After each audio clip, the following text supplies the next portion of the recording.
Accounting for branches करते हैं। Branch क्या होती है?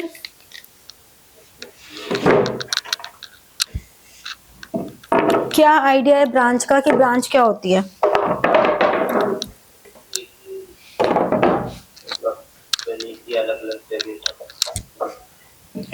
और एजेंट कौन होते हैं फिर? एजेंट जो कस्टमर और कंपनी के बीच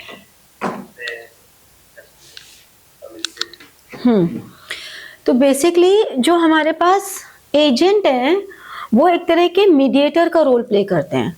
जो हमारा चैनल ऑफ डिस्ट्रीब्यूशन है, उस चैनल ऑफ डिस्ट्रीब्यूशन में agents plays a role of mediator, intermediary है, जबकि ब्रांच एक तरह के रिप्रेजेंटेटिव है।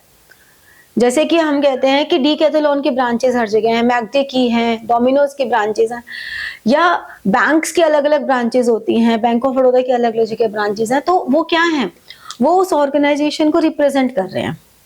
तो जब हम ब्रांच की बात करते हैं तो हमारे पास एक होती है इनलैंड ब्रांच। इनलैंड ब्रांच मतलब जो with in the geographical territory of the country होती है। एक होती है फॉरेन ब्रांच। अब फॉरेन ब्रांच में हो क्या रहा है, हम इनलैंड ब्रांच में तो सेम करेंसी में काम हो रहा है, जबकि फॉरेन ब्रांच में डिफरेंट करेंसी में काम हो रहा है। कहीं पे पाउंड है, कहीं पे डॉलर है। और क्योंकि वो फॉरेन ब्रांचेस हैं, यानी कि उनका हेड ऑफिस तो यही है, इंडिया में ही है। अभी अगर हम इंडियन कॉन्टेक्स्ट में बात करें तो इंडिया में है। अब इंडिया में क्योंकि उनका बेस है तो हमें उन सबको इंडियन करेंसी में कन्वर्ट करना होगा। हमें इंडियन एक्ट्स के अकॉर्डिंगली, यहाँ के नॉर्म्स के अकॉर्डिंगली उनकी अकाउंटिंग करनी पड़ेगी। बट क्योंकि हमारा ऑपरेशन वहां पे है तो हमें उनको भी कंसिडर पूरा करना पड़ेगा। तो ये हम फॉरेन ब्रांच में करना सीखेंगे। अब इनलैंड ब्रांच में भी दो ऑप्शन हैं। एक होती है डिपेंडेंट ब्रांच, एक होती है independent.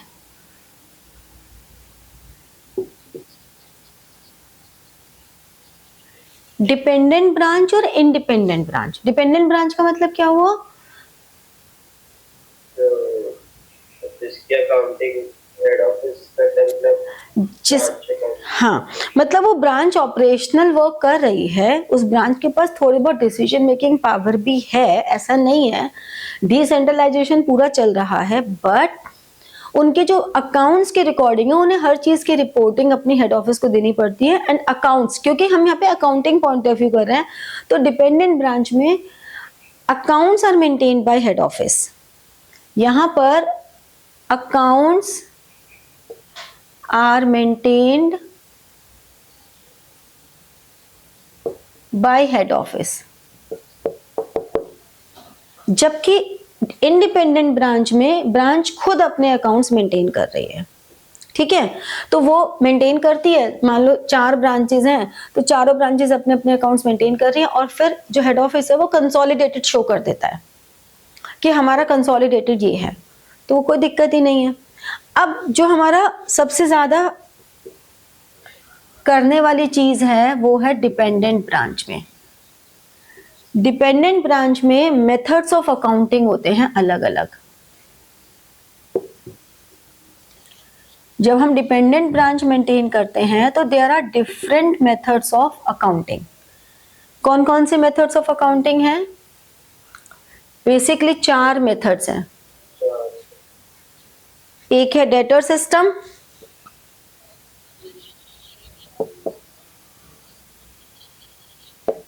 Stock and debtor system,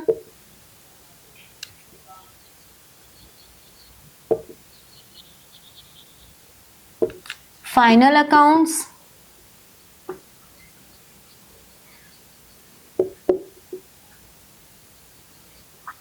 और एक है होलसेल।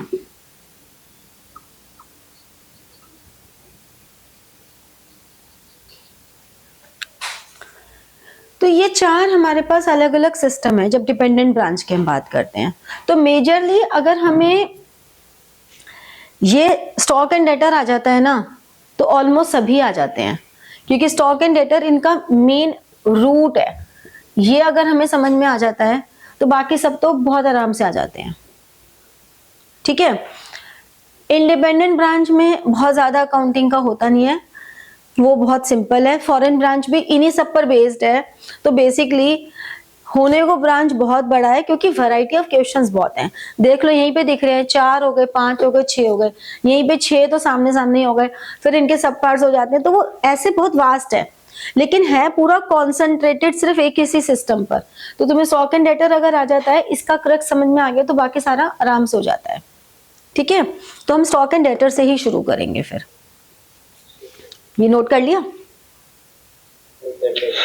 तो जो इंडिपेंडेंट ब्रांच वाला दिया है उसका हेड ऑफिस किससे करते हैं या फिर दोनों? उसमें इंडिपेंडेंट ब्रांचेस अपना अपना बनाती हैं, तो हम लोग हेड ऑफिस के पॉइंट से ही करेंगे कि हेड ऑफिस अपनी बुक्स में क्या कर रहा है। ब्रांच के पॉइंट? ब्रांच का तो सिंपल अकाउंटिंग है ना, वो तो नॉर्मल फाइनेंशियल स्टेटमेंट जो बनती है वही है, अच्छा वो नॉर्मल, वो तो नॉर्मल ही है। तो उसके लिए तो कुछ बात ही नहीं है, हेड ऑफिस को सब में को इनकॉर्पोरेट करना है ना अपना,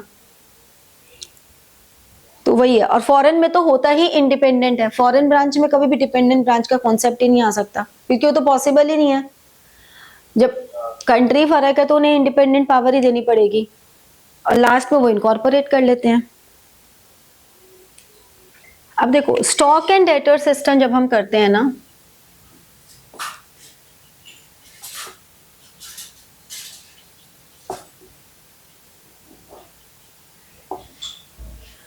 स्टॉक एंड डेटर सिस्टम में क्या होता है, ये नाम स्टॉक एंड डेटर है, मतलब हम स्टॉक और डेटर्स अकाउंट को मेन एम्फेसाइज करते हैं, लेकिन होने को इसमें हमारे बहुत सारे अकाउंट बनते हैं। जैसे कि ब्रांच स्टॉक अकाउंट बनेगा, ब्रांच डेटर्स अकाउंट बनेगा, ये तो 2 बनेंगे ही बनेंगे। इन दोनों के अलावा expenses account, branch adjustment account, branch profit and loss account, तो टोटल अगर देखा जाए तो 8 अकाउंट्स बन रहे हैं इसमें।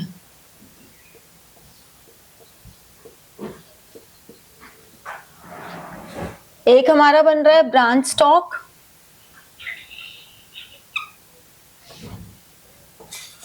एक बन रहा है branch debtors,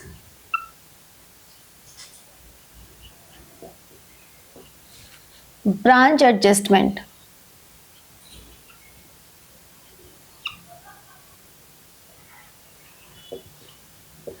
branch stock account हमें क्या बता रहा है, ब्रांच स्टॉक अकाउंट बताता है कि अगर कोई शॉर्टेज है, कोई सरप्लस है, तो ये फाइंड आउट करना, मतलब ये मेन एम है। इसके अलावा ये भी हो सकता है कि कई बार हमें ओपनिंग स्टॉक, क्लोजिंग स्टॉक, कितनी ब्रांच को हमने गुड्स भेजी, कितनी आई, कितनी डेटर्स के पास गई, बैलेंसिंग फिगर, मिसिंग फिगर तो कुछ भी हो सकती है। लेकिन अगर हम एम की बात करें, क्योंकि एमसीक्यूज में तो आपको बिल्कुल शॉर्ट शॉर्ट आंसर्स ही चाहिए होते हैं ना, तो अगर एम की बात करें कि what is the main M, तो शॉर्टेज या सरप्लस कैलकुलेट करना। स्टॉक की याद है हम लोगों ने लीफो फीफो किया था, उससे भी हम शॉर्टेज सरप्लस निकालते थे। तो बात वही है, लीफो फीफो से सिर्फ क्लोजिंग स्टॉक की आ रही थी, यहाँ पे पूरे ब्रांच की मेंटेन कर रहे हैं, और ब्रांच के साथ बहुत सारी ट्रांजैक्शंस होती हैं जो इंडिविजुअल हम बनाएंगे अभी। तो ये जो ब्रांच स्टॉक अकाउंट है, ये इनवॉइस प्राइस पे बनता है। इनवॉइस प्राइस मतलब क्या होता है, कॉस्ट प्लस लोडिंग। हाँ, जो सेलिंग प्राइस है, बेसिकली यहाँ पर सेलिंग प्राइस और इनवॉइस प्राइस डिफरेंट भी हो सकते हैं। क्यों हो सकते हैं, क्योंकि हो सकता है कि ब्रांच को अपना कुछ और प्राइस ऐड करके बेचा हो। ये पावर हेड ऑफिस देता है ब्रांच को कि हमको इतना चाहिए, तो इतना एक्स्ट्रा बेचोगे तो आपको इतना एक्स्ट्रा कमीशन भी मिल सकता है। जैसे कंसाइनमेंट में भी हम लोगों ने, कंसाइनमेंट में, अच्छा तुमने कंसाइनमेंट नहीं किया था ना फाउंडेशन में? नहीं, हाँ वो उसमें था ना कि एंड में जब स्टॉक एडजस्टमेंट के समय ताकि stock set on consignment basis. हाँ, अच्छा नहीं, वो हाँ डायरेक्ट नहीं किया, डायरेक्ट नहीं किया तुमने। तो बेसिकली कुछ नहीं होता, यही होता है कि हेड ऑफिस ने अपना एक इनवॉइस प्राइस भेजा कि हम इतने पे बिलिंग दे रहे हैं, उसके बाद सेलिंग प्राइस में डिफर, तो कॉस्ट प्लस लोडिंग, कितनी कॉस्ट पे लोडिंग वो लगा रहे हैं। ठीक है, डेटर्स अकाउंट का मेन एम होता है to ascertain closing debtors.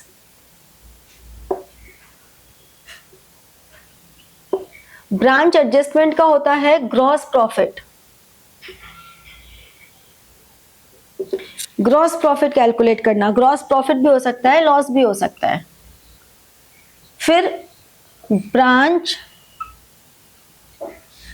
Expenses account, ये ऑप्शनल होता है, कोई जरूरी नहीं है, ये ऑप्शनल है। इससे हम टोटल एक्सपेंसेस कैलकुलेट करते हैं।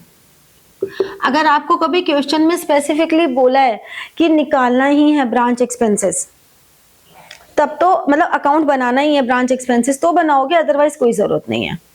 ठीक है, तो ये टोटल एक्सपेंसेस बता रहा है। क्यों जरूरत नहीं है? क्योंकि ये सारे एक्सपेंसेस हम यहाँ पर ब्रांच P&L अकाउंट में कर देते हैं। तुम इसको ऐसे समझो कि हम ट्रेडिंग P&L बनाते थे, अब प्रॉफिट एंड लॉस के डेबिट में सारे एक्सपेंसेस दिखा रहे हैं। अब वो एक्सपेंसेस वहां दिखाने की जगह अगर हम एक एक्सपेंसेस अकाउंट बना लें और सारे एक्सपेंसेस वहां दिखा दें और उसका बैलेंस P&L के डेबिट में ट्रांसफर कर दें। अब चाहे तो हम वो एक्सपेंसेस का अलग से लेजर बना लें और चाहे P&L में डायरेक्ट लिख दें, डजंट मेक एनी डिफरेंस। हाँ, तो ये इसीलिए ऑप्शनल होता है, तो बनाने की कभी जरूरत नहीं होती। बट कई बार क्वेश्चन में बोल देते हैं प्रिपेयर ब्रांच एक्सपेंसेस अकाउंट, तब तो बनाना ही पड़ेगा ना, अब ऑप्शनल नहीं रह गया। ठीक है, एक बनाते हैं हम goods send to branch. Goods send to branch account, इसका पर्पस होता है calculate net cost of goods sent to branch. होता क्या है ना, हेड ऑफिस है इस, हाँ नहीं, हाँ ये कॉस्ट पे बनता है। अब होता क्या है ना, हेड ऑफिस ने ब्रांच को गुड्स भेजी, ब्रांच ने वापस रिटर्न कर दी। हो सकता है कुछ गुड्स ब्रांच ने किसी दूसरी ब्रांच से रिसीव की हो, कुछ उसने दूसरी ब्रांच को भी भेजी हो, तो ये सारी बहुत सारी ट्रांजैक्शंस चल रही होती हैं। ठीक है, अब इतनी सारी ट्रांजैक्शंस के बीच में हमें फाइनल अमाउंट, क्योंकि गुड्स सेंड टू ब्रांच जो होता है उसका फाइनल अमाउंट ही हम ट्रेडिंग में क्रेडिट साइड पे ट्रांसफर करते हैं। जो ट्रेडिंग अकाउंट में हमने ट्रांसफर करना होता है क्रेडिट साइड पे कि इतनी हमने ब्रांच को भेजी, तो वो कैसे हमें पता चलेगा वरना। ठीक है, फिर एक होता है ब्रांच कैश अकाउंट।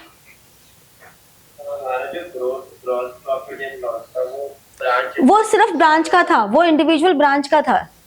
ब्रांच हम इसके आगे सबके आगे नाम लिखेंगे, Delhi branch, Kanpur branch, Mumbai branch. और ये जो ट्रेडिंग बनेगा इससे पूरे इसका क्रॉस आएगा। ये वाला जो ट्रेडिंग है ये पूरी हेड ऑफिस का बनेगा एक साथ। तो हेड ऑफिस की बुक्स में क्या करेगा ना, वो हेड ऑफिस अपने ट्रेडिंग के क्रेडिट में सबका लिख देगा, goods send to Kanpur branch, goods send to Delhi branch, goods send to Mumbai branch, सबका अलग अलग लिख देगा।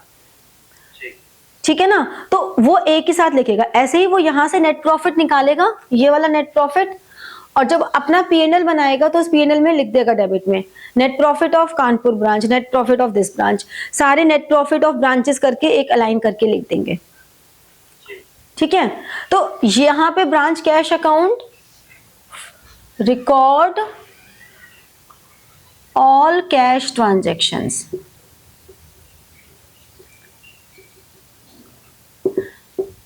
पहले तो मैनुअल होता था तो बड़ा मुश्किल काम होता था, अब तो सब कुछ सॉफ्टवेयर्स के थ्रू होने लगा है, तो आसान हो गई हैं चीजें। ब्रांच फिक्स एसेट अकाउंट, ये सारी transactions in relation to fix assets. तो हमें जो इसमें मेजर अकाउंट्स हैं, जब भी आपको बोला जाता है प्रिपेयर नेसेसरी लेजर अकाउंट्स, तो नेसेसरी लेजर अकाउंट में स्टॉक, डेटर, एडजस्टमेंट और P&L, ये 4 बनाने हैं। बाकी कोई भी अकाउंट नेसेसरी में नहीं आता, बाकी सारे अकाउंट्स बोला जाएगा तो बनाएंगे, अदरवाइज हम नहीं बनाएंगे। अगर आपको लिखा है प्रिपेयर नेसेसरी लेजर अकाउंट्स, तो ये 4 हैं, branch stock, branch debtors, branch adjustment और ब्रांच P&L। बस ये 4 हमारे जरूरी अकाउंट होते हैं। ठीक है, अब हम एक एक करके करते हैं। सबसे पहले तो तुम्हें अगर सबकी जर्नल एंट्रीज क्लियर है ना, तो तुम्हारे लिए बड़ा आसान है। जैसे कि फर्स्ट एंट्री आती है कि when goods are supplied by head office to branch. ठीक है, ये नोट कर ले, फिर मैं एंट्रीज बताती जाती हूँ, साथ साथ लिखते रहना। हाँ, साथ साथ लिखते रह। लिख लिया? ठीक है।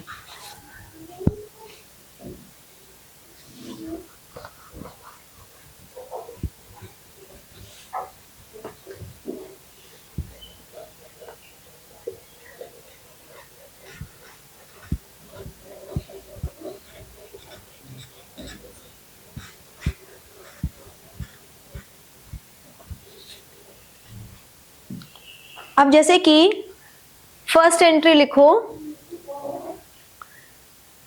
When goods are supplied by head office और another branch. When goods are supplied by head office, या तो हेड ऑफिस ने गुड्स भेजे हैं या बाय अनदर ब्रांच, किसी दूसरी ब्रांच से गुड्स आए हैं, क्या एंट्री करोगे?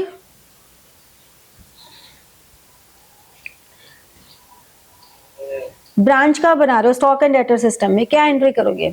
ब्रांच की उसमें क्या एंट्री आएगी? Branch stock to goods sent by branch. Goods sent to branch, branch stock account debit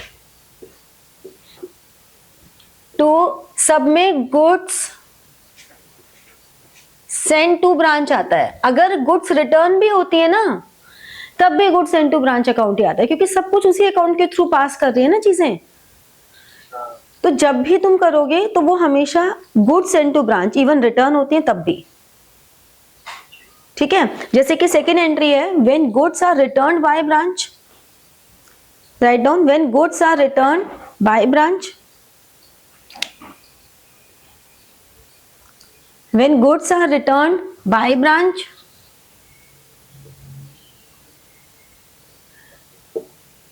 या तो ब्रांच ने हेड ऑफिस को रिटर्न किए हैं, या by branch supply to another, supply to another head of branch. तो goods return by branch to head office और goods supply to another branch.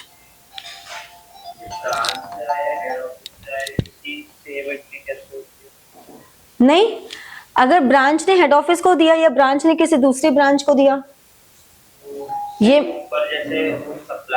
अच्छा दूसरी ब्रांच ने दिया, या तो उसे हेड ऑफिस से मिला, इस ब्रांच को या तो हेड ऑफिस से मिला या किसी दूसरी ब्रांच से मिला, उसके पास तो सामान आ ही रहा है ना भाई। अगर ये दिल्ली, हाँ ये दिल्ली ब्रांच है और ये जयपुर ब्रांच है। अब मैं दिल्ली ब्रांच के बारे में बात कर रही हूँ। ये हेड ऑफिस है, हेड ऑफिस ने दिल्ली ब्रांच को दिया चाहे जयपुर ने दिया, इसके पास तो गुड्स आ ही रहा है। अब दिल्ली ब्रांच ने हेड ऑफिस को दिया या जयपुर ने लखनऊ ब्रांच को दिया, इसके पास तो गुड्स जा ही रहे हैं। तो ये क्या एंट्री करेगा सेकेंड एंट्री में? इसमें स्टॉक तो क्रेडिट होगा, स्टॉक और goods send to branch debit होगा। परफेक्ट, तो एंट्री हो जाएगी goods send to branch stock. हम अपनी कन्वीनियंस के लिए ब्रैकेट में लिख सकते हैं रिटर्न्ड, और वैसे तो हम नरेशन लिखते ही हैं, अगर हमें जर्नल एंट्रीज करने नरेशन लिखते ही हैं। Now the third entry is when goods are return by branch customers, when goods are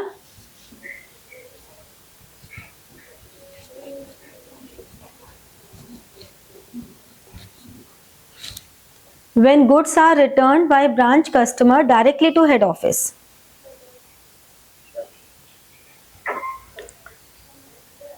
ठीक है, अब क्या एंट्री होगी? यहां पर ये जो ब्रांच कस्टमर्स हैं ये दिल्ली के हैं जिनकी हम बात कर रहे हैं, इन्होंने डायरेक्टली हेड ऑफिस को गुड्स भेज दिए, रिटर्न कर दिए,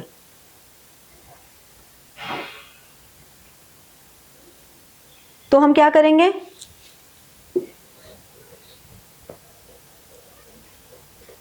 भाई दिल्ली ब्रांच के कस्टमर थे, दिल्ली ब्रांच ने उनको सेल किया था, उन्होंने डायरेक्टली हेड ऑफिस को दे दिए। हाँ, क्या एंट्री होगी? स्टॉक पे तो कोई इम्पैक्ट ही नहीं आ रहा ना उनके, स्टॉक तो कम हो ही रहना। कहाँ से कम हो रहा है? स्टॉक तो पहले ही कम हो गया था जब उन्होंने सेल की थी। डेटर्स कम हो रहे हैं अब तो उनके। तो ब्रांच डेटर्स क्रेडिट होगा और good send to branch debit होगा। Perfect. Goods send to branch debit हो जाएगा और ब्रांच डेटर्स क्रेडिट हो जाएंगे। स्टॉक बढ़ा नहीं क्योंकि डेटर्स ने डायरेक्ट। हाँ, तो वो हेड ऑफिस अपनी बुक्स में दिखाएगा जो दिखाएगा, हम तो ब्रांच का बना रहे हैं ना, हम तो दिल्ली ब्रांच के बना रहे हैं ना। अगर जैसे नॉर्मल रिटर्न होता कि जहाँ से जिस ब्रांच से लिया उसी ब्रांच को रिटर्न किया फिर। अगर मान लो ये जो कस्टमर है ये दिल्ली ब्रांच को ही रिटर्न कर देते, नेक्स्ट एंट्री यही है, when branch goods are return by branch debtors to branch. ठीक है, तो नेक्स्ट एंट्री यही लिख लो कि when goods are return by branch debtors to branch. ठीक है, तो यहां पर भी वो एंट्री हो जाती, branch stock account debit to branch debtors, क्योंकि हेड ऑफिस को ये तो मेंटेन करना पड़ेगा ना कि कौन सी ब्रांच के रिटर्न आ रहे हैं गुड्स। तो यहाँ पे हेड ऑफिस ने मेंटेन कर लिया कि चलो ठीक है, इतने ब्रांच डेटर से आ गए, इस वाली ब्रांच के हैं ये, यहाँ पे क्योंकि ब्रांच के खुद के पास आ रहे हैं तो उसने ब्रांच स्टॉक डेबिट कर दिया, उसका स्टॉक इंक्रीज हो गया। ठीक है। अब अगर डेटर्स हैं तो सेल्स की भी तो एंट्री होनी चाहिए, तो कैश सेल्स अगर हैं और क्रेडिट सेल्स अगर हैं तो क्या एंट्री होगी कैश सेल्स की? Next entry when goods are sold on credit and next when goods are sold on cash, when goods are sold on credit, when goods are sold on cash। तो अगर cash के लिए goods sold हो रहे हैं तो क्या है? Branch cash account debit to branch stock account. बिल्कुल, branch cash account debited to branch stock, और क्रेडिट सेल्स है तो branch debtor account debit to branch, branch debtors account debit to branch stock. इसमें फिर सेल्स अकाउंट जैसा कुछ नहीं होता है जो ब्रांच स्टॉक ही होता है। हाँ, क्योंकि सेल्स तो एक्चुअली में हेड ऑफिस अपनी बुक्स में दिखाएगा ना, ठीक है ना। सेल्स यहाँ पर हो गया, अब रिटर्न भी हो गया, सेल्स भी हो गई, रिटर्न भी हो गया। अब आता है कैश रिसीव करना, when cash received by branch from debtors, cash received from branch debtors.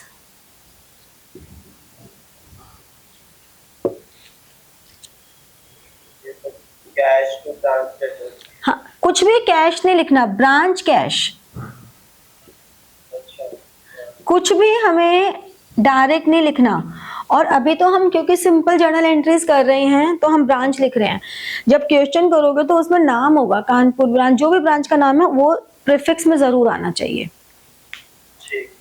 ठीक है। अब अगर कोई बैड डेब्ट्स हो गए, डिस्काउंट अलाउड हो गया, अगर किसी भी तरह के बैड डेब्ट्स हुए, डिस्काउंट अलाउड हुआ टू डेटर्स, बैड डेब्ट्स या डिस्काउंट अलाउड टू डेटर्स, तो क्या एंट्री करेंगे? ब्रांच डेटर्स का क्रेडिट होगा और डेबिट भी कुछ वैसे ही होता है, ब्रांच ब्रैकेट। या तो ब्रांच एक्सपेंसेस कर दो अगर एक्सपेंस बना रहे हो तो, अगर P&L बना रहे हो तो P&L डेबिट कर दो टू ब्रांच डेटर्स। डिपेंड्स कि हम एक्सपेंसेस का लेजर बना रहे हैं या P&L बना रहे हैं। ठीक है। तो अब इसका मेन कॉन्सेप्ट समझ में आ गया कि हम सारा इन्हीं अकाउंट्स के बीच में खेलते हैं सारा। जैसे कि अब कोई भी ब्रांच एक्सपेंसेस अगर होते हैं किसी भी तरह के, कोई भी एडवर्टाइजमेंट एक्सपेंस हो गया, किसी भी तरह का और एक्सपेंस हो गया, सैलरी हो गई, स्टेशनरी हो गई, लाइट का एक्सपेंस हो गया, एनी एक्सपेंस, तो भी हम ब्रांच एक्सपेंसेस या ब्रांच P&L के थ्रू ही करेंगे। ठीक है। तो हमेशा हमारी जो एंट्री होगी कोई भी एक्सपेंस के लिए, तो वो branch expenses account debit to branch cash या branch P&L account debit to branch cash. ठीक है। अब अगर मान लो कोई एबनॉर्मल लॉस हो रहा है, नॉर्मल और एबनॉर्मल लॉस में क्या डिफरेंस है? जो एक्सपेक्टेड हो गया और एबनॉर्मल मतलब जो अचानक फायर या जो, हाँ, मतलब नॉर्मल जैसे कि मान लो हमें पता ही है कि क्रॉकरी का बिजनेस है, तो इतना क्रॉकरी हम कितना भी अच्छे से स्टॉकिंग कर लें हमारी डैमेज होगी। अगर हमारा कोई ऑयल्स का बिजनेस है तो इतना ऑयल हमारा स्प्लिट होगा ही होगा। तो हमें पता है कि इतना तो ऑयल हमारा ना इधर से उधर होने में बिखर ही जाएगा, कोई ना कोई बॉटल तो लीक कर ही जाएगी। तो हमें पता है कि 2%, 1%, 5%, हमारा पास्ट एक्सपीरियंस हमें बताता है कि इतना हमारा होगा ही होगा। तो देन दैट इज ओके, वो नॉर्मल लॉस है। तो नॉर्मल लॉस में तो वो हमारे उस प्रोडक्ट की नेचर ही ऐसी है कि उतना लॉस होगा ही होगा। जब हमें पता ही है कि उतना लॉस होगा तो हम simply branch adjustment account debit to branch stock कर देते हैं, क्योंकि स्टॉक कम हो रहा है भाई, हमारा स्टॉक कम हो रहा है, तो branch adjustment to branch stock कर देते हैं। और ये एंट्री हमेशा इनवॉइस प्राइस पर होती है। लेकिन क्योंकि एबनॉर्मल लॉस है, हमें इसका एक्सपेक्टेड नहीं था। ऑल्दो हमने इंश्योरेंस भी करवाया हुआ होता है तो हमें इंश्योरेंस से पैसा मिल जाता है, बट हमें एक्सपेक्टेड नहीं था कि ऐसा कुछ हो सकता है। अब ये हो गया, चाहे वो फायर की वजह से, फ्लड की वजह से, थेफ्ट, चोरी हो गई सामान की, फ्लड आ गया, कोई नेचुरल डिजास्टर हो गया, कोई भी एबनॉर्मल फैक्टर की वजह से वो लॉस हो गया, तो ठीक है। यहां पे लेकिन एंट्री में क्या होगा? Branch adjustment account debit branch P&L account debit to branch stock होगा। इसको ब्रांच एडजस्टमेंट के लाओगे, ब्रांच एडजस्टमेंट से हमारा ग्रॉस प्रॉफिट आएगा उस ब्रांच का। तो हम जो भी लोडिंग वाला पोर्शन होता है ना, जो भी लोडिंग वाला पोर्शन होता है वो सारा ब्रांच एडजस्टमेंट में डाल देते हैं, क्योंकि हमने स्टार्टिंग में क्या लिखा था कि जो ब्रांच स्टॉक अकाउंट है वो इनवॉइस प्राइस पे बनता है, बट एक्चुअल प्रॉफिट और loss should be calculated at cost. आप कॉस्ट पे तो देखोगे कि इतनी कॉस्ट थी तो हमें इतना प्रॉफिट हो रहा है। तो हम जो भी लोडिंग वाला पोर्शन है ना, लोडिंग वाला पोर्शन के लिए हम ब्रांच स्टॉक एडजस्टमेंट अकाउंट बनाते हैं। तो branch adjustment account is a corresponding account of branch stock. Branch stock की जितनी भी आइटम्स हैं वो इनवॉइस प्राइस पे होंगी, उनकी जितनी भी लोडिंग है वो एडजस्टमेंट में आ जाएगी। लॉसेस भी इसी में आ जाएगी। हाँ, तो इसमें सारी आ जाएगी। अब इसमें आने से हमें क्या पता लगेगा कि अच्छा हमारा ग्रॉस प्रॉफिट इतना है। बस एक नॉर्मल लॉस है जिसको हम लोडिंग और कॉस्ट को डिफरेंशिएट नहीं कर रहे। नॉर्मल लॉस में हम पूरा का पूरा इनवॉइस पे डाल रहे हैं। बाकी एबनॉर्मल लॉस में हमने कहा कि जो कॉस्ट है और जो लोडिंग है दोनों को अलग अलग कर देंगे। एडजस्टमेंट में सिर्फ लोडिंग वाला पोर्शन डालेंगे और P&L में कॉस्ट वाला पोर्शन डालेंगे, ठीक है। लेकिन अगर किसी भी तरह का हमारा सरप्लस आ जाता है, मतलब ये नॉर्मल लॉस हो या अगर शॉर्टेज भी आ जाती है तो उसका भी सेम ट्रीटमेंट चलता है। अगर बाय चांस शॉर्टेज भी आ गई तो वो भी अब नॉर्मल ही है ना।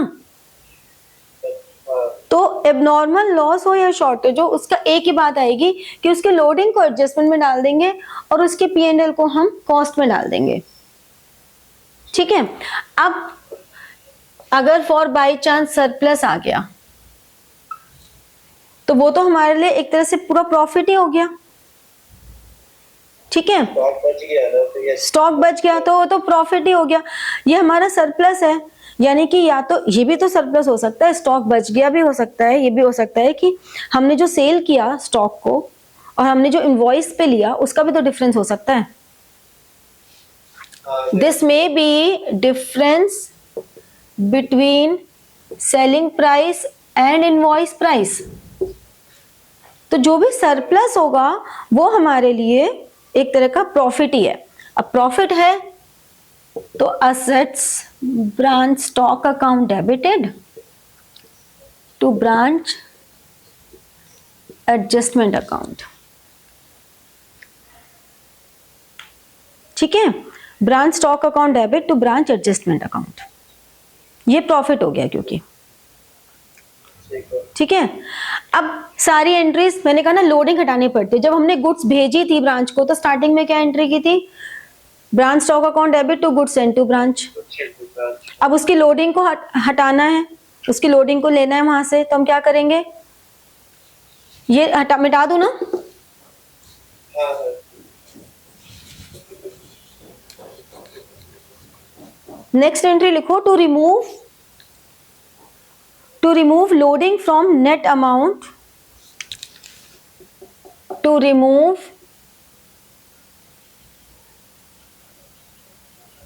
Loading from net amount of goods sent to branch. ये नेट अमाउंट का मतलब क्या हुआ, लेस रिटर्न्स। ठीक है, तो इसमें तो गुड्स सेंट टू ब्रांच एक साइड आएगा शायद। हाँ, goods sent to branch debit, branch adjustment आ जाएगा। बिल्कुल, goods sent to branch adjustment.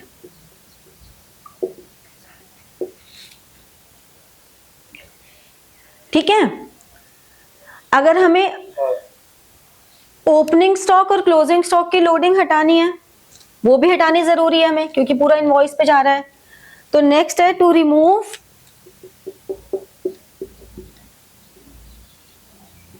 Loading from opening stock और क्लोजिंग स्टॉक। ओपनिंग स्टॉक और क्लोजिंग स्टॉक की हटानी है, तब क्या करेंगे, ब्रांच एडजस्टमेंट तो आएगा ही। आएगा ही आएगा। अगर क्लोजिंग स्टॉक है तो ब्रांच एडजस्टमेंट, क्योंकि क्लोजिंग स्टॉक कहाँ आता है, क्रेडिट साइड। क्रेडिट साइड, तो उसकी लोडिंग ब्रांच एडजस्टमेंट डेबिट में करके टू स्टॉक रिजर्व। और ओपनिंग स्टॉक है तो stock reserve to branch adjustment.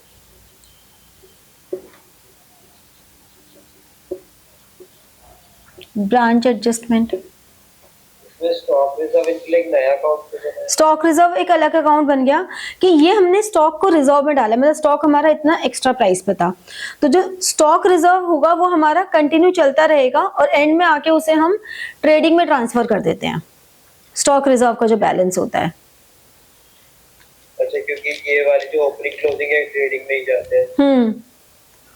फिर ग्रॉस प्रॉफिट, जो ब्रांच एडजस्टमेंट से ग्रॉस प्रॉफिट आया, ग्रॉस प्रॉफिट अगर आया तो डेबिट साइड पर आएगा टू ब्रांच P&L,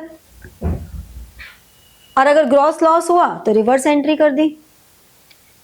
ठीक है। ठीक है, तो ग्रॉस प्रॉफिट के लिए इसे हम लिखते हैं to record gross profit made by branch, to record gross profit made by branch, तो हम कहेंगे branch adjustment account debit to branch P&L। और फिर नीचे एक नोट लिख लो, the entry will be reversed in case of gross loss. अब अगर हमने ब्रांच एक्सपेंसेस अकाउंट अलग से बनाया था तो ब्रांच एक्सपेंसेस को P&L में ट्रांसफर कर देंगे, ब्रांच P&L टू एक्सपेंसेस। नहीं बनाया तो बात ही खत्म हो गई। अब to record net profit made by branch, to record net profit made by branch, तो branch profit and loss account debit to, अब यहाँ पे जनरल P&L में आ जाएगा। ठीक है। To record net profit made by branch में branch profit and loss account debit to general P&L account. और जो गुड्स, अब सारे अकाउंट्स क्लोज होते जा रहे हैं ना, जो हमारे goods send to branch account था उसे भी क्लोज कर देंगे। To transfer the balance in goods send to branch, उसको कहाँ ट्रांसफर करेंगे? Goods send to branch account debit to trading account करो या परचेजेस अकाउंट। ये goods send to branch close कर देंगे। हाँ, तो उसको क्लोज करने के लिए या तो उसको ट्रेडिंग में डायरेक्ट ट्रांसफर कर दो क्रेडिट में, या फिर टू परचेजेस भी कर सकते हैं कि परचेजेस में से डिडक्ट कर दिया। One and same thing. जैसे अगर goods withdrawal for personal use है, चाहे तो हम उसे अलग से ड्राइंग्स दिखा दें या परचेजेस में से माइनस कर दें। तो फिर कुछ वो जो परचेजेस में अगर डालेंगे तो वो परचेजेस में फिर ट्रेडिंग में ही आएगी। हाँ वही तो अल्टीमेट, बस हमें शो करना पड़ेगा।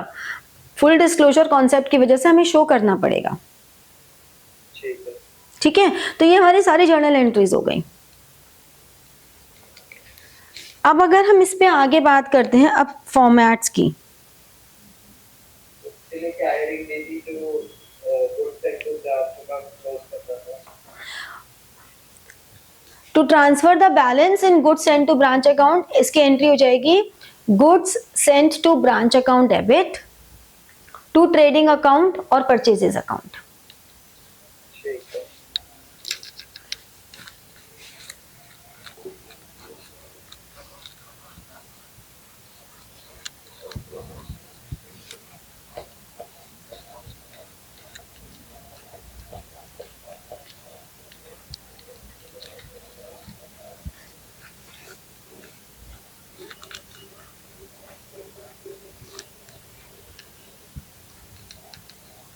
वो शॉर्टेज होती है, वो कहते हैं हमें तो देखिए शॉर्टेज है। जब हमने अकाउंट बनाया तो हमें पता लगता है कि बैलेंसिंग फिगर जो आ रही है, सारी ट्रांजैक्शंस होने के बाद भी हमारा स्टॉक है वो कम दिखा रहा है, मतलब जितना हमारा बैलेंस होना चाहिए उतना नहीं दिखा रहा। तो मतलब ये शॉर्टेज किस वजह से होती है? शॉर्टेज किसी भी वजह से हो सकती है, मिस कैलकुलेशंस की वजह से हो सकती है कि हमने कोई एंट्री करना भूल गए, या ये शॉर्टेज एबनॉर्मल लॉस भी हो सकता है एक तरह का, कि वो सारा मान लो लिक्विड फॉर्म में है या कोई गैस्ट्रिक चीजें हैं जो वो उड़ गई, परफ्यूम्स हैं वो उड़ ही गए रखे रखे भी। शॉर्टेज लॉस जैसे है। लॉस जैसा है, shortage is equivalent to loss, एक तरह का एबनॉर्मल लॉस ही है ये। Branch stock account at invoice price. अब देखो इस पूरे को समराइज करेंगे तो ब्रांच स्टॉक अकाउंट में क्या क्या आएगा? यहां तो आ जाएगा ओपनिंग बैलेंस और यहां आ जाएगा क्लोजिंग बैलेंस। डेबिट बैलेंस होता है ना, यहां आ जाएगा branch cash account for cash sales, फिर आ जाएगा branch debtors account for credit sales. ठीक है, यहां पर to goods send to branch, ये मैं अभी लिख रही हूं स्पेस की वजह से, लेकिन तुम्हें फुल फॉर्म ही लिखनी है, goods send to branch account. और फिर यहां पर goods send to branch account, ये है return to head office. Goods send to branch ये हो गई और रिटर्न तो यहां आ गया। अब अगर टू ब्रांच डेटर्स अकाउंट, ये क्या आ जाएगा? Return by customers to branch, return by customers to branch, जो कस्टमर्स ने ब्रांच को वापस की। ठीक है, फिर to goods send to branch और by goods send to branch. अगर हमें दूसरी किसी ब्रांच से मिली, ट्रांसफर फ्रॉम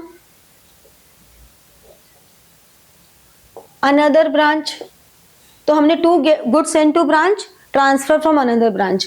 तो जब भी तुम ये लेजर बनाते हो ना, तो मेक इट अ हैबिट कि, क्योंकि बार बार हम गुड्स इनटू ब्रांच लिख रहे हैं, तो ये पता नहीं चलता एट द एंड कि ये वाली वैल्यू किस कंटेक्स्ट में थी। तो हमेशा ब्रैकेट में लिख दिया करो कि ये वैल्यू इस कंटेक्स्ट में है। जैसे कि ये है ट्रांसफर टू अनदर ब्रांच। अब देखो वही लॉजिक चल रहा है जो रियल नेचर का होता है या असेट का होता है, कि अगर स्टॉक किसी भी रीजन से इंक्रीज हो रहा है तो वो डेबिट में आ रहा है, और अगर स्टॉक किसी भी रीजन से क्रेडिट हो रहा है तो वो कम हो रहा है तो वो क्रेडिट हो रहा है। तो सारा वही रूल चल रहा है हमारा, कि कहीं उस रूल में कोई चेंज नहीं आया। ठीक है, अब ब्रांच P&L अकाउंट और ब्रांच एडजस्टमेंट अकाउंट, जो हमारा एबनॉर्मल लॉस है उसकी लोडिंग और कॉस्ट। तो P&L में क्या आती है? कॉस्ट, और एडजस्टमेंट में क्या आती है? लोडिंग।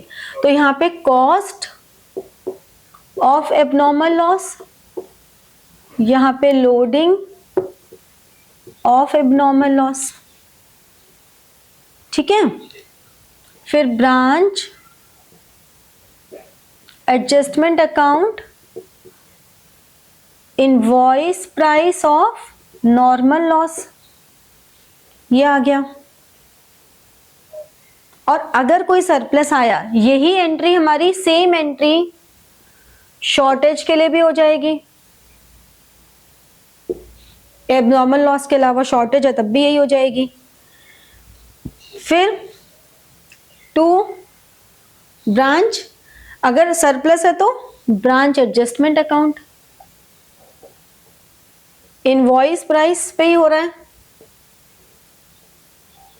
तो शॉर्टेज के लिए भी एबनॉर्मल लॉस वाली एंट्री करी है, तो एंट्री करी थी। देखो एबनॉर्मल, हाँ, जो दो हमने एंट्री की थी उसी की लेजर पोस्टिंग है ये। नहीं, जो दो एंट्री हमने एबनॉर्मल लॉस के लिए वो ये रही ना, तो शॉर्टेज के लिए भी है। हाँ, शॉर्टेज के लिए भी सेम है। ठीक है, कि उसका कॉस्ट और लोडिंग अलग अलग है। और फिर जो बैलेंस सीडी होगा, यानी कि जो क्लोजिंग स्टॉक होगा, वो इन हैंड कितना है और इन ट्रांजिट कितना है।